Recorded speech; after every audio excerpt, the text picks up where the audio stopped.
여러분 안녕하십니까, 권순알입니다.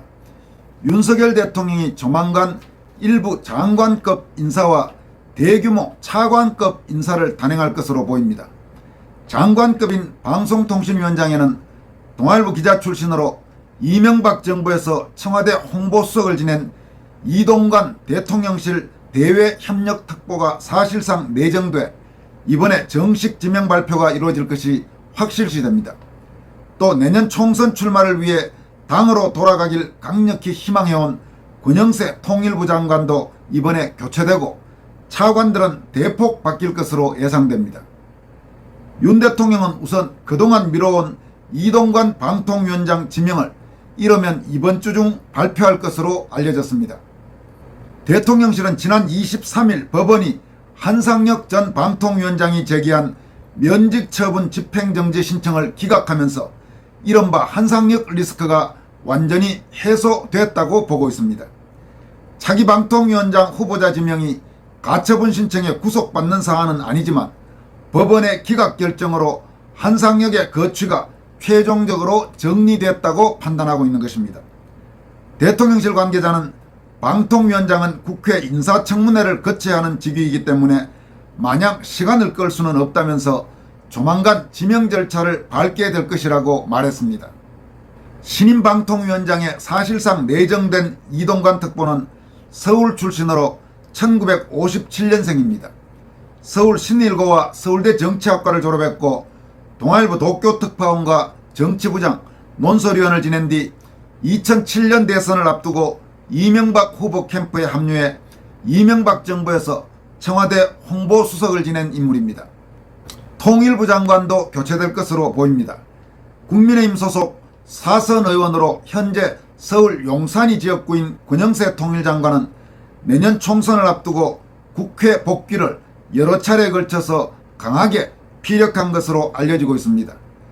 권영세 통일장관 후임에는 통일부 장관 직속 자문기구인 통일미래기획위원회 위원장을 맡고 있는 김영호 성신여대 교수가 유력한 것으로 전해지고 있습니다. 윤 대통령은 또 19개 부처 중 절반 이상인 10명 안팎의 차관들을 교체하는 대규모 차관 인사 개편에 나설 것으로 보입니다. 기획재정부, 국토교통부, 행정안전부, 문화체육관광부, 환경부, 해양수산부 등이 교체 대상으로 거론되고 있습니다. 이번에 이처럼 많은 차관들이 교체될 것으로 보이는 것은 윤석열 정부 출범 1년이 지났는데도 윤 정부의 국정 철학과 기조에 발맞추지 않고 복지부동하는 부처와 관료들이 상당히 많다는 인식이 깔려있는 것으로 보입니다. 현 정부의 국정 기조에 부합하지 않거나 전임 문재인 정부가 임명한 인사를 물갈이해서 국정 쇄신 효과를 낸다는 구상입니다. 이에 따라서 윤석열 정부의 국정 철학을 이해하고 있는 대통령실 비서관급 일부가 각 부처 차관 등으로 전진 배치될 것으로 보입니다. 이어서 전해드릴 소식은 이동관 특보의 방통위원장 지명을 앞두고 최근 언론계 좌파 세력이 총궐기에서 이동관 흠집 내기에 열을 올리고 있는 상황과 관련해 KBS, MBC, 연합뉴스 등 이른바 공영언론사 안에 비좌파 노조 등이 참여하고 있는 공정언론 국민연대가 특정 권력에 편향된 한국기자협회 정부 인사개입 중단하라는 제목의 성명서를 발표했다는 소식입니다. 공정언론 국민연대는 이 성명에서 지난 6월 20일 평소 언론노조와 한몸처럼 활동해왔던 한국기자협회가 차기 방통위원장으로 거론되는 이동관 특보에 대한 소속 회원들의 찬반 의사를 묻는 설문조사를 해 그 결과를 발표했다라고 성명을 시작했습니다. 이어서 소속 회원의 약 13%만이 답변한 가운데 90% 이상이 반대한다는 결과를 내놓았다. 전체 회원을 기준으로 하면 반대자가 약 11%에 불과한데도 기자협회가 입맛대로 해석했다. 약 89%, 즉 절대다수 회원들이 이 문제에 대해 무관심하거나 혹은 반대한다는 것을 의미하는데도 이를 왜곡한 것이라고 기자협회를 질타했습니다. 공정언론 국민연대는 그런데도 기자협회는 이동관 특보를 차기 방통위원장으로 임명할 경우 언론계의 엄청난 반발에 직면할 것이라고 주장했다. 절대다수 회원들의 동의를 얻지 못한 설문조사를 근거로 엄청난 반발이라는 괴담을 퍼뜨렸다. 도대체 이 집단이 온전한 판단력과 이성을 지녔는지 매우 의심스럽다면서 민주노총 산하 언론노조와 유관단체들이나 수없이 반복해온 전형적인 억지와 생떼라고 비판했습니다. 성명은 이어서 기자협회의 신뢰도는 특정 정파에 과도하게 치우친 활동 때문에 추락했다. 기자협회 성명서 발표 직후 공언련은 34개 연대단체 소속회원 2,500여 명을 대상으로 기자협회가 공정한 단체인지 믿을 만한 단체인지를 조사한 결과 단 한 명도 동의하지 않았다. 일부 회원은 10점 만점에 단 1점을 주겠다고 했고 언급할 가치도 없는 단체라고 노골적인 불쾌감을 드러내기도 했다. 이게 기자협회의 현주소라고 한국기자협회를 강도 높게 질타했습니다. 이어서 우리는 이동관 특보에 대한 지지 여부를 언급할 생각이 없다. 이동관 특보를 방통위원장으로 임명하는 것은 기본적으로 정부와 국회의 몫이다. 이 특보가 방통위원장으로 내정되고 청문회가 열리면 그때 방통위원장 자격 문제를 따지는 것이 합리적인 자세일 것이라고 지적했습니다.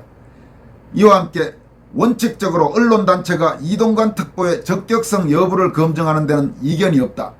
하지만 문재인 정권의 지속적인 언론 생태계 파괴에 침묵하고 사실상 동조했다고 비난받아온 민노총 언론노조나 기자협회 등은 그럴 자격이 전혀 없다라고 비판했습니다. 공정언론 국민연대는 기자협회는 2019년 문재인 정권 하에서 극단적인 친민주당 성향으로 비판받았던 민원연 출신의 한상혁 씨가 방통위원장 물망에 올랐을 때 어떻게 했는가? 당시 한 씨가 이끌었던 민원연의 정파성을 우려해 문재인 정권의 아바타가 방송을 장악하려 파견되었다. 방송사들의 정권 편향성이 더욱 심각해지겠다는 비판이 쏟아졌으나 기자협회는 지금처럼 설문조사를 하거나 적격성을 따지지 않았다라고 꼬집었습니다. 이어서 심지어 문재인 정권의 불리한 발언과 방송을 했다는 이유로 한상혁 방통위 체제가 경기방송을 폐업에 이르게 했고 TV조선 평가점수 조작 등 광범위한 범죄를 저질렀다는 보도가 잇따를 때조차도 침묵으로 일관해온 기자협회다.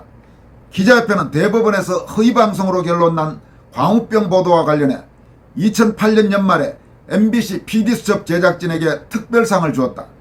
허위방송으로 전 국민을 혼란에 빠뜨린 일종의 대국민 사기극을 잘했다는 취지로 상을 준 것이다. 대법원 판결 후 기자협회가 그 상을 취소하거나 사과 성명을 낸 것을 우리는 기억하지 못한다라고 질타했습니다. 이어서 2020년에는 역시 법원에 의해 허위보도로 판결받은 채널A 이동재 기자를 검언유착으로 모함한 MBC 기자들에게 이달의 기자상을 수여했다. 법원의 허위보도 판결 이후 지금까지 기자상 취소나 사과를 하지 않았다. 21대 국회의원 선거를 앞둔 2021년에는 기자협회가 언론노조와 함께 당시 현직 KBS 부사장이었던 정필모를 민주당 비례대표 의원으로 추천하기도 했다. 현직 언론인을 곧바로 특정 정당 소속 국회의원으로 추천한 것은 사상 초유의 일이다. 다수 소속 회원들이 언론노조와 기자협회가 앞장서 언론의 정치적 독립을 포기하는 짓을 한다고 극렬하게 반발했으나 아랑곳하지 않고 강행했다고 규탄했습니다. 이어서 기자협회는 2023년 5월 16일 국민혈세가 투입된 연합뉴스 예산을 불법으로 받아 챙긴 혐의 등으로 고발된 뉴스통신진흥회 김주원 이사장에게 기자의 혼상을 수여하기도 했다.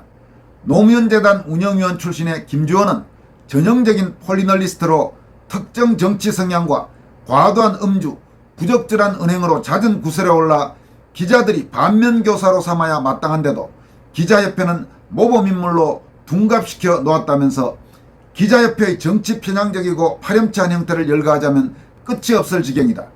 이런 단체가 빈약하기 짝이 없는 설문조사 결과를 근거로 특정인의 방통위원장 자격을 따지고 나선 것이다. 누가 봐도 의도가 불순하다. 기자협회는 정부 인사에 부당하게 개입할 게 아니라 입을 굳게 닫고 과거의 잘못을 반성하고 자중자애해야 한다고 공정언론 국민연대는 강도 높게 비판했습니다. 민노총 언론노조와 함께 언론계에서 대표적인 좌파 성향, 친더불어민주당 성향이 강하다고 알려진 한국기자협회를 강도 높게 규탄한 공정언론 국민연대에 참여하고 있는 단체는 다음과 같습니다. 공정미디어연대, KBS 노동조합, 이 KBS 노동조합은 민노총 KBS 언론노조 거기와 다른 비좌파 성향 노조입니다. KBS 공영노동조합, MBC 제3노동조합, 연합뉴스 공정보도 노동조합, 바른언론인 모임, 공정방송을 걱정하는 시민의 모임, 신전대요, 대학생 공정방송 감시단, 문화미래포럼, 환경문화시민연대, 환경과 복지를 생각하는 시민의 모임, 환경과 사람들 공정방송 감시단, 한강사랑시민연대, 20일 녹색환경네트워크, 아리수 환경문화연대, 좋은학교운동연합, 자유교육연합, 의정감시네트워크, 민주사회 시민단체연합, 민주주의 이념연구회, 자유기업원, 복지포퓰리즘 추방 국민운동본부, 한국시민단체 네트워크, 전국 NGO연대, 한국도농상생연합회, 경제를 생각하는 변호사 모임, 한국문화공연예술연구소, 유튜브 젊은시각, 국민희망네트워크, 대한연대, 더 프리덤 타임즈, 미디어 미래비전 포럼, 한국다문화협의회, 이런 단체들이 현재 공정언론 국민연대에 참여하고 있다고 합니다. 이어서 살펴볼 소식은 민노총 언론노조 출신인 KBS의 김의철 사장이 점점 궁지에 몰리고 있다는 소식입니다. KBS PD협회가 회원들을 상대로 실시한 설문조사에서 응답자의 65.2%가 김의철 KBS 사장 사퇴에 찬성한 것으로 나타났습니다. 지난 20일 KBS 전체 직원의 4분의 1이 넘는 1080명이 실명으로 김의철 사퇴를 요구한 데 이어 KBS 내 여론 형성에 상당히 중요한 역할을 하는 민노총 언론노조 소속 PD협회마저 현 경영진에 등을 돌린 것입니다. 모바일로 실시한 이번 조사에는 KBS 전체 PD 731명 중에서 70.3%인 514명이 참여했다고 합니다. PD협회에 앞서 김의철 사장 퇴진 요구 입장을 밝힌 아나운서협회, 경영협회, 영상제작인협회, 방송기술인협회 등에 이어 PD협회까지 가세함으로써 KBS 내에서 김의철 퇴진 요구 목소리는 갈수록 커지고 있습니다. 특히 PD협회는 기자협회와 함께 KBS 안에서 민노총 산하 전국 언론노조 KBS 본부의 양대 축을 형성한 곳입니다. 이런 PD협회 입장마저도 김의철 사장 퇴진으로 정해지면서 김의철 체제의 입지는 더욱 좁아질 수밖에 없습니다. 이번 PD협회의 모바일 설문조사 결과는 26일까지 실시되는 KBS 기자협회의 김의철 사장 퇴진 찬반 투표에도 상당한 영향을 미칠 것이라는 관측이 나오고 있습니다. KBS 기자협회는 PD협회와 함께 민노총 언론노조의 양대 축이라고 아까 말씀드렸습니다. 만약 그 같은 좌편향 KBS 기자협회까지도 같은 입장을 취한다면 김의철이 설 자리는 사실상 없어지게 되는 셈입니다. 여기까지 하겠습니다. 고맙습니다.